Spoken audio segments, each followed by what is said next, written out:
existe una serie de reformas a la ley de pensiones que es perjudicial para los padres de familia. Vamos a escuchar y ver a Eugenia Quesada, directora de Fundiapo, a Oscar López, diputado del PASE, y a Marvin Atencio, diputado del PAC. Eso es inhumano, o sea, queremos una humanización de la ley de pensiones alimentarias y no queremos esta draconiana ley que están ahora promulgando o pretendiendo promulgar con este Código Procesal de Familia. Además, es inmoral el doble discurso que se tiene acá con respecto a la paternidad responsable. La paternidad responsable en Costa Rica es pague y el papá no nos interesa. No es una paternidad presencial. O sea, un régimen de visitas dura un año o más en que te lo otorguen. En cambio, en la pensión alimentaria tenés 3 días para pagar el monto. O sea, aquí solo creen que los niños necesitan plata. Eso es lo que verdaderamente ocupan.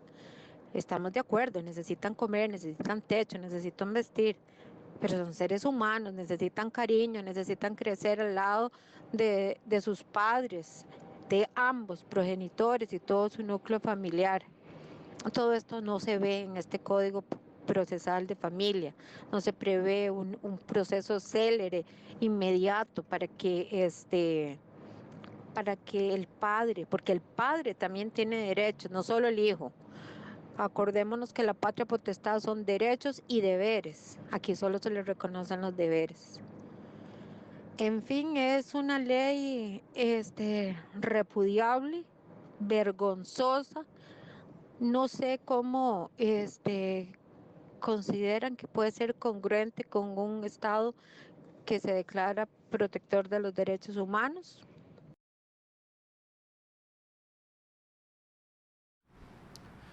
Bien, y para continuar ahondando sobre este tema, ya nos acompaña aquí en la mesa de RTN Revista, ahora sí, Eugenia Quesada, directora de Fundiapo, y Marco Vinicio Redondo, diputado del Partido Acción Ciudadana. Buenos días a ambos, gracias por acompañarnos esta mañana.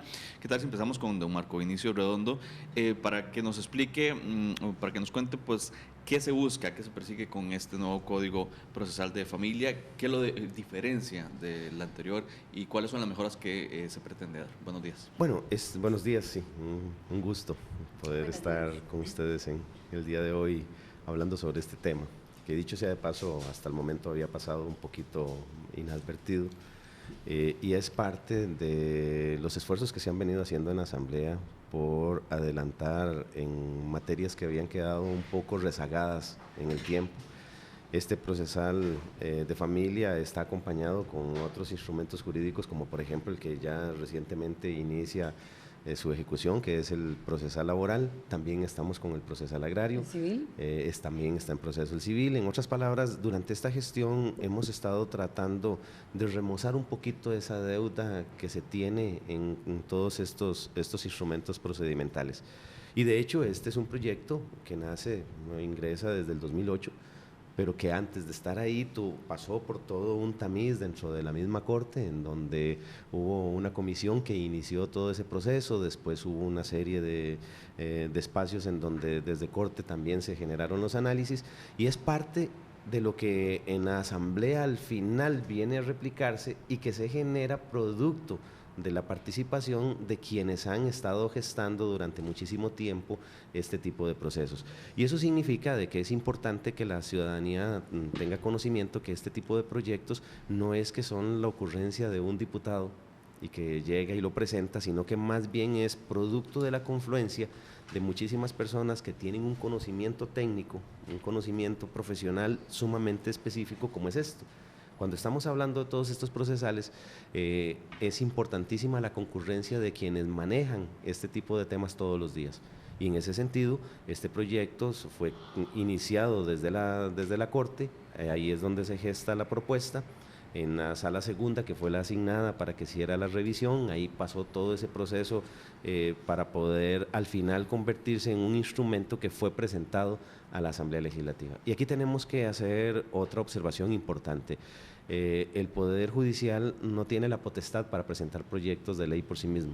Entonces, normalmente se hace uso de diputados, a veces el mismo Poder Ejecutivo lo acompaña, porque como tal el Poder Judicial desde el punto de vista constitucional, no tiene esa potestad. Sin embargo, ellos participan activamente en las reformas de muchas leyes específicas, así como en estos momentos podemos hablar de la participación tan importante que está teniendo, por ejemplo, con la redacción que estamos realizando del nuevo Código Penal, como lo han hecho, por ejemplo, en extinción de dominio, y así podemos citar un montón de normas en donde el conocimiento técnico, el conocimiento diario se transmite, se transfiere y se convierte en la normativa propuesta. ¿Qué cambios trae?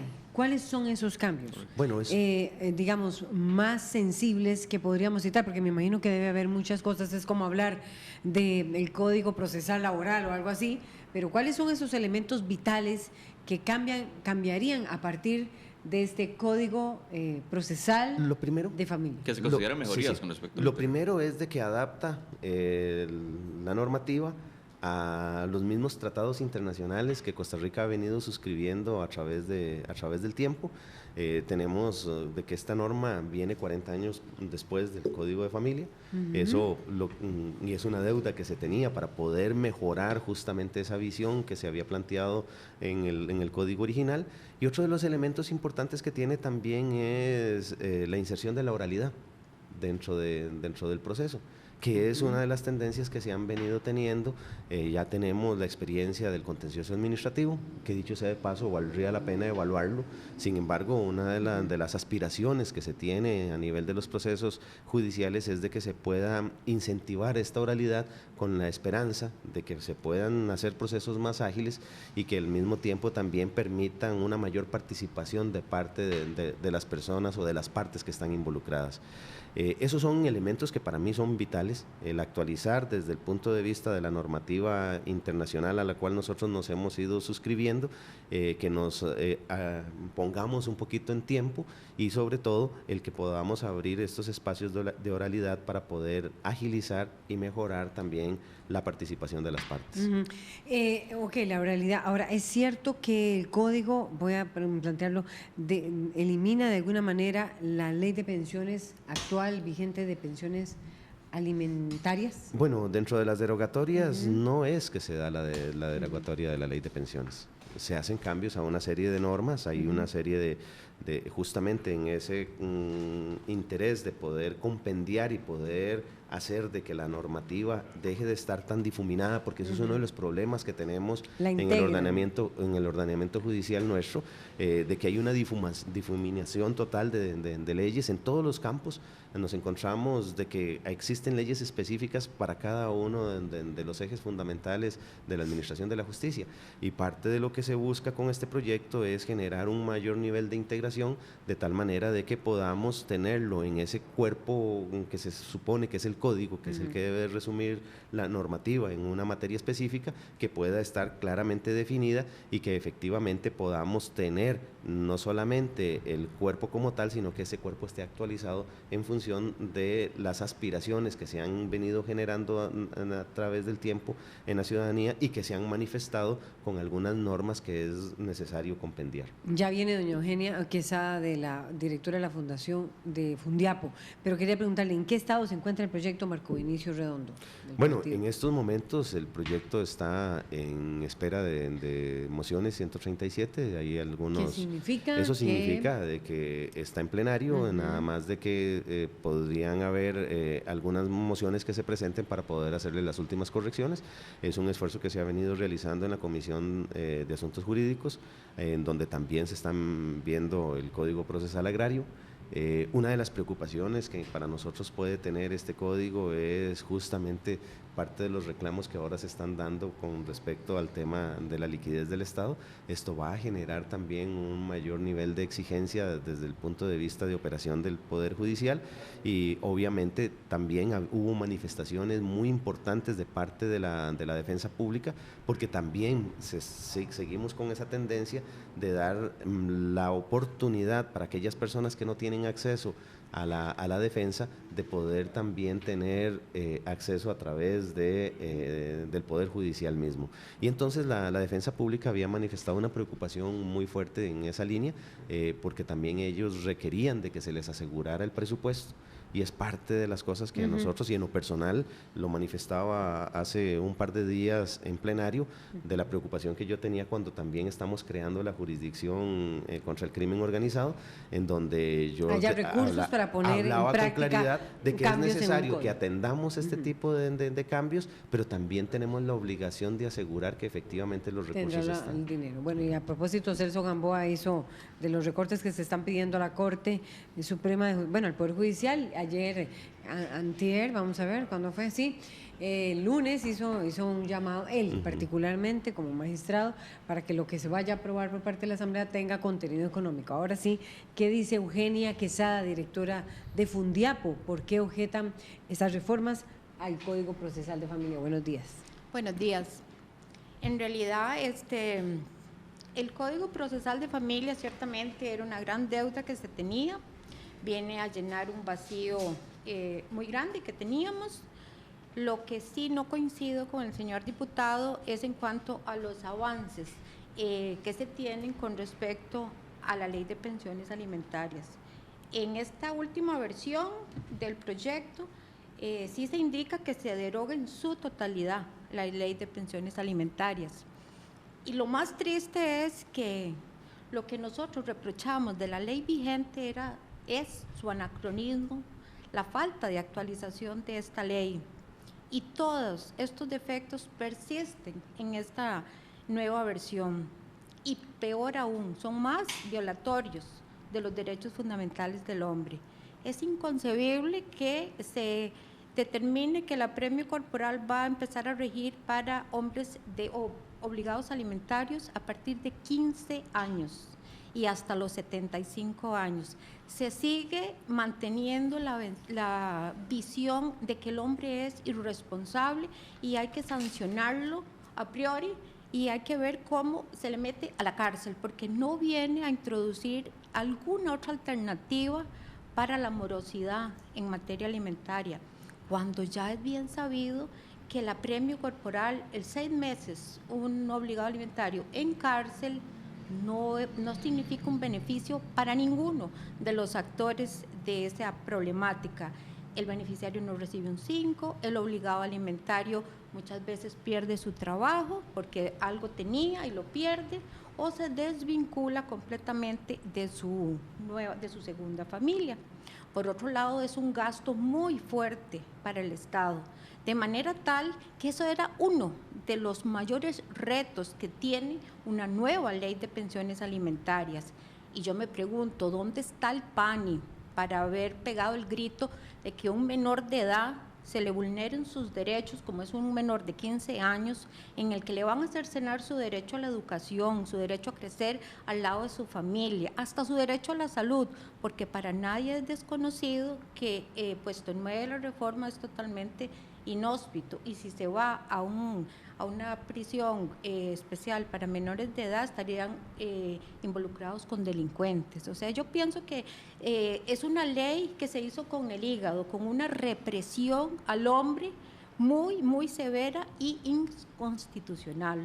Por otro lado, no entiendo dónde está el CONAPAN, porque cómo se les ocurre que una persona de 70, 72 años va a salir a buscar un empleo. O sea, yo quisiera saber qué política laboral tienen complementariamente para darles trabajo a esas personas, y eso contando que se encuentren perfectamente bien de salud.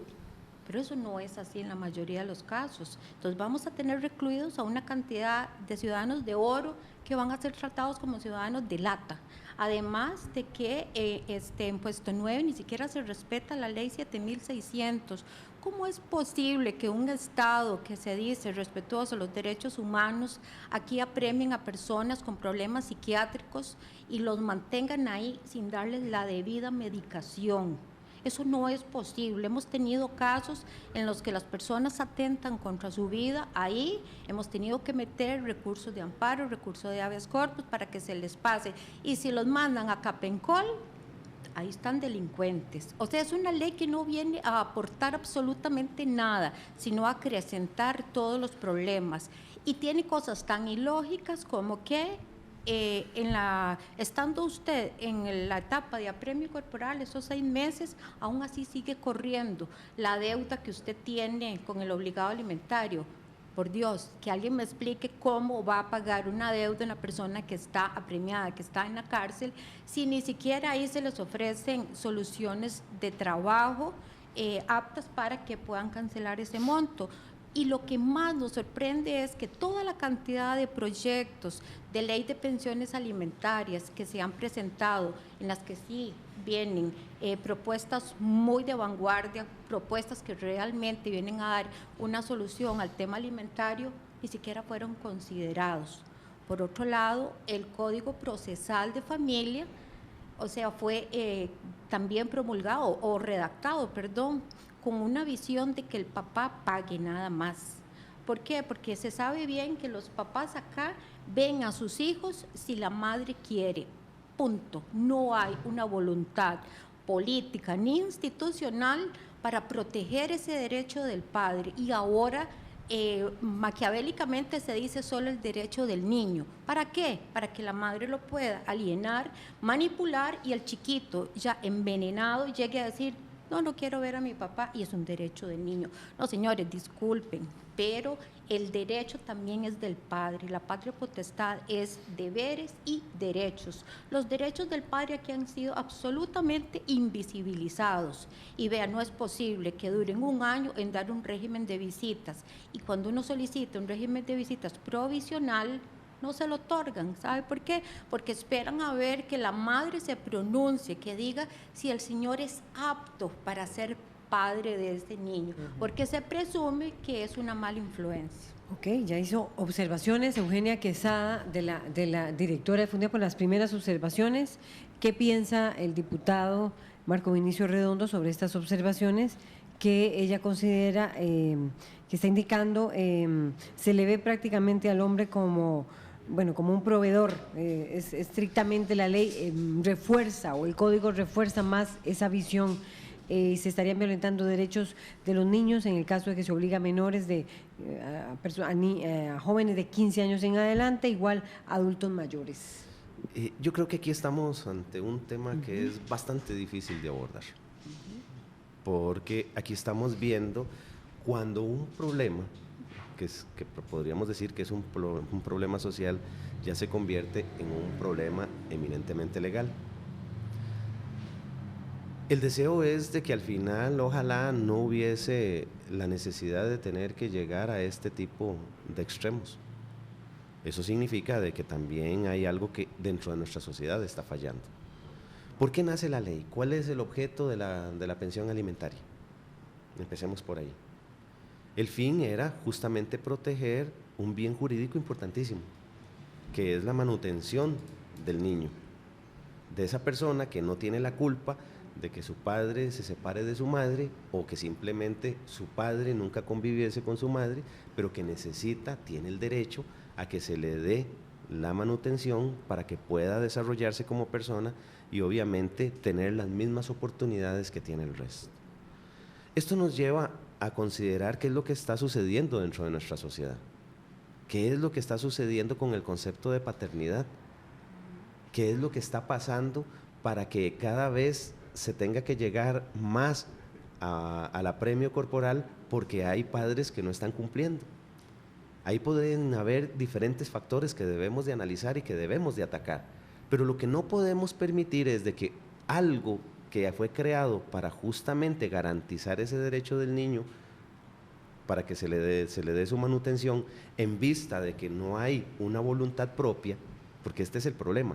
Esto se aplica cuando no se está generando por voluntad propia el mantenimiento de esa pensión que permite esa manutención. En otras palabras, yo creo que lo más importante en este proceso es de que analicemos qué es lo que está originando este tipo de manifestaciones jurídicas y que debemos de resolverlo. ¿Y qué estaría originando, digamos, el elemento incorporar? Aquí hay cosas, porque también hay una gran diversidad.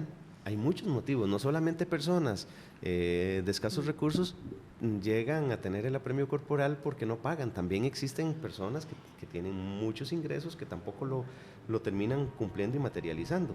También hay que ver cómo es que se origina esa separación que se da entre el padre o la madre inclusive y los hijos. ¿Qué es lo que nosotros estamos haciendo como sociedad para que eso deje de darse? ¿Qué significa esto? Significa de que existe muchísimas razones por las cuales nos encontramos en una situación como estas. Hay muchos padres que no les importa tener hijos en cualquier lugar. Estamos perdiendo el concepto de esa unión de hogar, de esa unión familiar.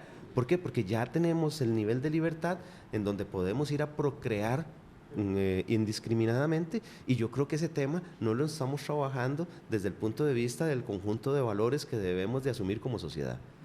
De ahí que se integre el elemento de que, yo sé que César ya quería preguntar, pero de menores de 15, de personas, de jóvenes de 15 años en adelante, cuando se producen, bueno, embarazos sobre todo en poblaciones adolescentes, y de adultos mayores, digamos, lo contrario también, cuando se dan. Yo creo que yo creo que debemos de entender de que esto no es un asunto de placer. Cuando uno procrea es un asunto de obligación. ¿Por qué? Porque resulta ser de que desde el momento en el que se da la concepción, nosotros debemos de contribuir para que ese ser que se está gestando, que después llega a este mundo, tenga las mejores condiciones, o por lo menos las condiciones aceptables para poderse desarrollar. Lo peor que podemos hacer nosotros es dejarlos a la libre. Como Estado, como sociedad, debemos de proteger aquella vida que fue engendrada y que tiene el derecho de igualdad y ante todo el derecho de poder vivir con las condiciones mínimas y básicas. Y si no está por voluntad, el Estado tiene que hacerlo aplicando justamente ese derecho, que al mismo tiempo es deber, de generar la sanción para que las conductas que son contrarias a la correcta, a la armonía dentro de este pacto social que representa el Estado de Derecho, pueda garantizar los derechos de todos y de todas. Y dentro de esos derechos importantísimos son los derechos del niño, que no tiene la culpa de las decisiones que tomaron sus procreadores. Entonces, dos consultas, don Marco Vinicio. En resumen, la ley llega a estos extremos, diríamos, entre comillas, porque la gente o los hombres no están cumpliendo por tendencia sus obligaciones familiares, podríamos resumirlo de esa forma. Entonces se tiene que llegar a estos puntos para obligarlos a cumplir con sus responsabilidades. Y la segunda es algo que decía doña Eugenia, el tema de los 6 meses, y que sigue corriendo el tema de la pensión alimenticia cuando no pueden proveer de los recursos para pagarla. Esas serían las dos.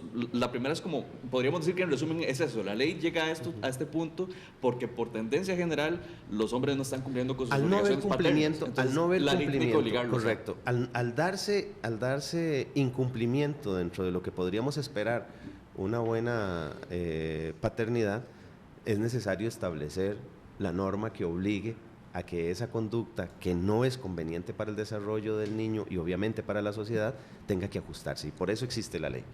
Es más, si no hubiese esa problemática, no habría ley, no sería necesaria la ley. Las leyes se crean a partir del momento en el que la sociedad determina de que hay algo que no funciona para la armonía, para garantizar el equilibrio de los derechos, y que es necesario establecer una sanción o una norma que genere la obligación y la corrección de esa conducta. Eso es lo primero. Y lo segundo, cuando me consultabas acerca de... los 6 meses de los 6 meses. De los 6 meses. Bueno, yo he sido de la tesis de que la cárcel es lo último a lo que debemos de llegar. Lo que pasa es de que también tenemos que reconocer que eso ya lo tenemos. Es muy difícil en estos momentos poder retroceder. Sin embargo, dentro de lo que nosotros hemos estado haciendo, hemos incluido mucho este tema, y que tenemos la esperanza de que poco a poco, con acciones positivas de parte de quienes se perjudican, podamos ir creando esa conciencia de que no todo lo tenemos que resolver con cárcel. Yo tengo la esperanza de que poco a poco podamos ir encontrando esos medios. Y es cierto, hay un efecto perverso en estos momentos. Si nosotros tenemos a una persona recluida, ¿cómo va a generar los recursos para poderlo hacer? Pero también parte de lo que, volviendo nuevamente al origen de la norma, el origen de la norma y la esperanza es de que con esa norma se den menos casos. Sin embargo, en la práctica eso no necesariamente es así. Perdón, y lo pero vemos, ¿cómo y lo vemos con resuelven, todas cómo las resuelven penas. ustedes eso de Ahora, que generen en cárcel? Es que esa es la gran duda de parte nosotros. de las cosas que nosotros hemos estado tratando de ver es justamente cómo se buscan las alternativas. No solamente estoy hablando del tema de pensión alimentaria, estoy hablando en realidad de muchos de los delitos que al final terminan convirtiéndose en penas, en donde nosotros tenemos que generar evaluaciones de qué es. Una de las cosas que nosotros hemos perdido en nuestro sistema penal es la importancia de la persona. Nosotros hemos deshumanizado el régimen de justicia. Y parte de los esfuerzos que hemos estado haciendo van tendientes a hacer ver eso y cómo buscar la manera para poder ir creando la conciencia de que tenemos que variar esa visión. Correcto. Nosotros tenemos a nivel penal, y que en este aspecto, si bien es cierto, no es materia penal, pero cuando ya estamos hablando de una pena de cárcel, pues ya entra dentro de esa misma línea. Nosotros vemos cada vez de que hay un delito, una infracción, en este caso hablemos de una infracción a la ley, para no circunscribirlo a la materia penal, tenemos como respuesta de que la manera en que debe de sancionarse es únicamente con pena de prisión, pero sí de manera automática, como que si fuera un algoritmo, sanción, o más bien infracción del delito, inmediatamente pena, y la pena nos lleva a la cárcel. Nosotros hemos perdido el concepto de la persona, y en este tema específicamente hay todavía mayores niveles de sensibilidad, porque resulta ser que, como les decía hace un rato, existen diferentes causas por las cuales se puede llegar a este extremo, y dentro de esas causas está inmersa una persona con un entorno, y nosotros no hemos evaluado ni a la persona ni muchísimo menos el entorno. Eugenia Quesada, directora de Fundiapo. Bueno, primero aplaudo que reconozca que esta ley, como todas las que llevan la privación de libertad, están deshumanizadas. Esta con mayor énfasis. A mí lo que me sorprende es que ustedes, el gobierno, ni este gobierno ni los otros, nunca han hecho un estudio, ni siquiera un estudio rápido, de las causas por las cuales los hombres eventualmente incumplen la pensión. Fundiapo, que atiende personas de escasos recursos, que la mayoría de nuestros usuarios son de 250,000 colones de salario, y sabemos que estas son las pensiones que mayoritariamente se tramitan, porque como bien lo ha dicho doña Gloria Valerín y todo el sector feminista del país, el promedio de las pensiones es de 89,000 colones. Entonces, lo que nos queda muy claro es que las pensiones en que los hombres sí tienen solvencia son las mínimas, y no podemos legislar por minorías. Eso en una primer premisa. Por otro lado, no hay una política de capacitación, como es la responsabilidad del Estado, para que estos obligados alimentarios puedan tener un trabajo digno. Vean, nosotros vamos a hacer estudios a puesto 9, muchos ni siquiera saben leer ni escribir, otros están con discapacidades. ¿Cómo es posible que llevemos a premio corporal a una persona que viene saliendo de un tratamiento de cáncer? Eso es inhumano. ¿Cómo es posible que usted, saliendo de una crisis de diabetes en que le acaban de cortar una pierna, vaya a puesto 9, donde las condiciones, yo no sé si es que los señores diputados no han ido a puesto 9 para que vean la cochinada en la que ahí se vive? Así es que no puede ser que el fin justifique los medios. Si la sociedad como tal no ha sido capaz de educar a jóvenes para que tengan una paternidad responsable en el sentido de procrear cuando están preparados, no los puede sancionar después vulnerando sus derechos fundamentales. Es que ese es el punto. Nosotros no decimos que no se quite las sanciones, que va a dar la responsabilidad, para nada. Lo que nosotros abogamos es por un trato humanitario. O sea, no es posible que las personas paralíticas vayan a dar a puesto 9 y ahí no se cumple la ley 7,600. O sea, si se lo piden a cualquier ciudadano, hasta para un salón de belleza, ¿Cómo es posible que ahí donde están recluidos no son delincuentes? Vea, señor diputado, ahí se aplica el mismo reglamento interno para los delincuentes que para los obligados alimentarios. Por otro lado, nosotros hemos propuesto, y así como nosotros, otras instituciones han propuesto alternativas para el apremio corporal, como sería un albergue en una zona franca, donde ellos podrían laborar todo lo que significa una mejora sensible para el tema alimentario, ustedes la obvian, porque lo que hay es realmente como una persecución para determinar que realmente los hombres siguen siendo irresponsables. Y eso no es así. Vea, permítame nada más para terminar la idea. Cuando usted tiene un salario de 250,000 colones, le ponen una pensión de 100,000 colones, que para los señores magistrados es una porquería y nadie vive de eso, porque ellos no conocen la realidad que nosotros conocemos. Si usted tiene que vivir con 130,000, si es que no tiene deducciones, y la señora tiene que mantener a 3 chiquitos con 100,000, ¿sabe lo que hay ahí? Una repartición de pobreza. Entonces, las medidas que ustedes están proponiendo no se ajustan a la realidad, no han hecho un estudio, señores, no han estudiado la realidad de los obligados alimentarios, y el tema salarial, la falta de capacitación es lo que se está comiendo en este tema, y no es posible tampoco que se visualice la paternidad como eso, como el sinónimo de pague pensión alimentaria. Eso no es posible, disculpe. Sí. Vamos a ir cerrando las intervenciones que sean más cortas, porque ya tenemos que ir cerrando. Sí, esta parte, voy a empezar en esta parte. Si no existiera esta ley, el problema es de que hay muchos padres que ni siquiera ven a sus hijos, que ni les importa a los hijos. ¿Y por qué no los ven? Muchos, es que justamente por eso también tenemos que ver casi falta de la estudio, parte de la persona dentro de todo este proceso. Pero muchísimos de los casos, y cuando se genera la normativa, es justamente para tratar de compeler una conducta que resulte impropia para la correcta convivencia dentro de la sociedad. Pero la desconocen, la convivencia. Pero es que el problema que se da en este tipo de casos es de que hay una tendencia bastante grande a esa irresponsabilidad. ¿Cómo lo saben? Bueno, es parte de lo que uno... No han hecho estudios, señor diputado, disculpe, pero no los han hecho. Dentro de lo que uno valora, dentro de lo que uno conoce, también dentro de lo que uno logra percibir, es justamente mucha de esa irresponsabilidad, y es parte de lo que debemos de corregir. Existe un bien jurídico importantísimo, que es esa niñez, esas personas que tienen el derecho de desarrollarse.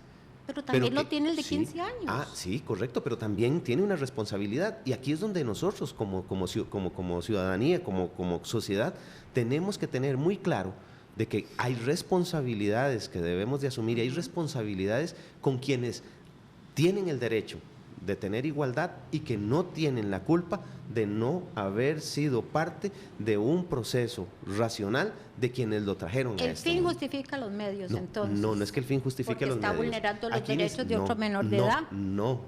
Sí, pero menor de edad... O sea, es que sí. Sí, pero este menor de edad ya tiene conciencia. Al que estamos trayendo al mundo ¿Usted no cree que tiene tiene la conciencia? un menor de 15 años que nunca en su vida ha elaborado, que no tiene una preparación? Pero es que no lo creo. Pero es que justamente es parte de lo que nosotros no podemos estimular, y que como sociedad tenemos que tratar Educar. de que correcto, pero en tanto, y además veámoslo desde este punto de vista, si se hiciera la inversión que se requiere inclusive en organizaciones como la que usted, que me parece bastante razonable y muy importante, si también muchas de las ONGs, muchas de las organizaciones, mucha de la sociedad, personas individuales también, nos dedicáramos a tratar de crear un ambiente diferente desde el punto de vista social, ni siquiera requeriríamos de la ley. El problema es de que la ley, correcto, pero entonces cambiemos un poquito la manera en que estamos visualizando el discurso. No luchemos contra algo que tiene un fin, que es proteger a ese niño, a esa niña. Ustedes sancionan antes de educar. No, es que pero es que resulta ser de que mientras nosotros no podemos dedicarnos a educar solamente sin generar la sanción, porque si no, cuando nos vamos a dar cuenta, primero la tendencia se convierte en la norma, y resulta ser de que al final el daño que le estaremos haciendo no solamente a la sociedad, sino a un montón de individuos que tienen derecho y que no se les respetó porque no tuvieron la oportunidad de definir, resulta ser de que entonces cuando lleguemos a ese punto el asunto será totalmente irreversible y no lo podremos corregir. Irreversible va a ser, señor diputado, pero porque no estudiaron la realidad antes de redactar este proyecto de ley. Claro que sí. Si existiera una actuación más activa para poder tratar de corregir lo que esta norma está tratando de buscar, que es la falta de responsabilidad, la historia sería otra. Y en ese sentido, la ley, se utiliza la ley para tratar de corregir aquellas conductas que la sociedad no puede seguir. Ustedes se preguntaron cómo va a salir a sosteniendo. laborar sin ningún conocimiento, sin haber trabajado nunca con un menor de 15 años. O sea, ¿usted me puede decir en qué va a trabajar un adulto mayor de 72, 75 Sí, años? lo que pasa es de que aquí viene... ¿En qué va a trabajar? Pero es que también aquí viene el acto de responsabilidad. Ok, pero él quiere ser Y no responsable. solamente, ¿En qué va a trabajar? No solamente, sí, sí. No va a trabajar en nada. Aquella persona que esté dispuesta A trabajar lo va a gestar una conseguir. persona. Yo lo reto a No, que no. me consiga un trabajo para alguien de 72, 73 años o Sí, un pero- menor de 15 que no sabe hacer nada. Pero entonces, ¿por qué llegamos al extremo de que un menor o una persona de 70, 72 años asume una responsabilidad y que pretenda de que se le exonere por su condición de edad? Cuando resulta ser de que ese pobre niño, no que se ese le pobre niño exonere, o que esa se, pobre que niña se prevean va a medidas tener- alternativas, va- que se cree todo una política Correcto. laboral Ahora, para esa persona. Pero también para poder llegar a esto, tenemos que empezar a generar resultados como sociedad. En estos momentos, si bien es cierto, yo no comparto al 100%, porque como lo he dicho con claridad, yo soy del criterio de que la prisión no es la que resuelve los problemas. Sin embargo, en estos instantes como sociedad, todavía no hemos logrado asimilar justamente estos otros procesos en los cuales podamos establecer las alternativas. Es parte del reto y yo soy de quienes he estado estimulando la existencia de formas alternativas que nos permitan ver a la persona dentro de todo el proceso de justicia. Hay comentarios. Comentarios así en redes sociales, vamos a leerlos. Dice Julio Castro Chanto, pero estamos generalizando con todos los hombres que pasan. ¿Qué pasa cuando el juez pone una pensión alimentaria mayor al salario que uno tiene? Señores, Ese por es Dios, otro tema. ¿cómo vamos a ser responsables? Y Checho Quiroz dice, el que tiene deberes tiene derechos, es simple. Ujú. Ese es otro tema muy importante, También. lo que tiene que ver con la fijación de las penas, pero ya eso es un asunto del Poder Judicial como tal. Y es la ley no podemos hacer una ley en donde prácticamente se lo podamos aplicar a cada persona. Y ahí es donde viene justamente el razonamiento y que pueda realizarse por parte del juzgador. Y yo creo que ese sí es una de las cosas que debemos tratar de estimular para que efectivamente Pero haya en justicia. eso, perdón, en eso sí debieron, ya que están promulgando un código procesal, debieron haber previsto plazos más cortos, porque a usted le fijan una pensión que es más allá de su salario o consumiendo el 80, 90% de su salario y le dura 2 o 3 años. Eso sí lo pudieron haber corregido con la ley, plazos más breves, respeto realmente a la privación de la libertad que está en riesgo, y eso no lo hicieron. Bueno, es parte de los retos que nos quedan todavía antes de la aprobación. Sí. Muchas gracias entonces a Eugenia Quesada, directora de Fundiapo, y lo voy a decir que la Fundación Instituto de Apoyo al Hombre, y también a Marco Vinicio Redondo, diputado del Partido de Acción Ciudadana, por ponernos en perspectiva el debate que hay en torno al tema del Código Procesal de Familia. Muchas Vamos a gracias. una pausa nosotros porque ya venimos también con el tema de la encuesta de la Universidad de Costa Rica para el Semanario de la Universidad sobre las intenciones de voto a estas alturas del año.